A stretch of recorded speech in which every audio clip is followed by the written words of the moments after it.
Basal media, like nutrient agar. It targets non-fastidious bacteria for general growth, like E. coli and staph. To get that growth, you'll need samples like environmental swabs, pure cultures, water, or food specimens. Next, enriched media. Blood agar targets fastidious bacteria, while chocolate agar is for highly fastidious pathogens. Blood agar demonstrates hemolysis. For this, you want throat swabs, sputum, wound exudates, CSF, or sterile fluids.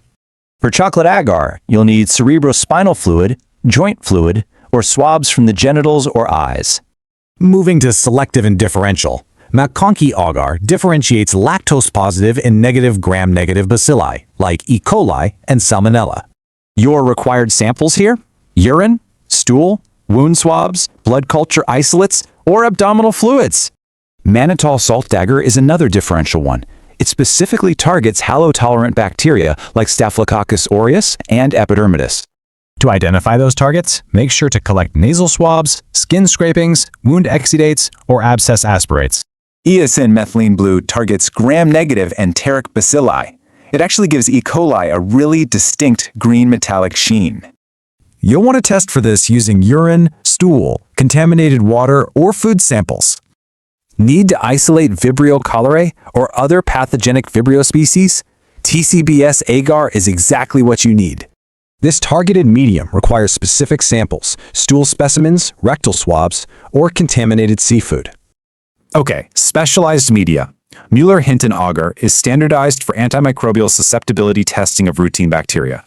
This process absolutely relies on pure bacterial colonies isolated directly from your primary clinical specimens. Lowenstein-Jensen is another specialized medium. It targets Mycobacterium tuberculosis and other acid-fast bacilli. To isolate these tough pathogens, you'll need sputum, bronchoalveolar lavage, tissue biopsies, or urine. Sabarode dextrose agar targets fungi, yeasts, and molds. Think Candida albicans, Aspergillus, and dermatophytes. You'll source these fungal targets from skin scrapings, hair, nail clippings, sputum, or vaginal swabs. Finally, transport media. Things like Carey Blair or Stewart medium preserve the viability of enteric and bacterial pathogens.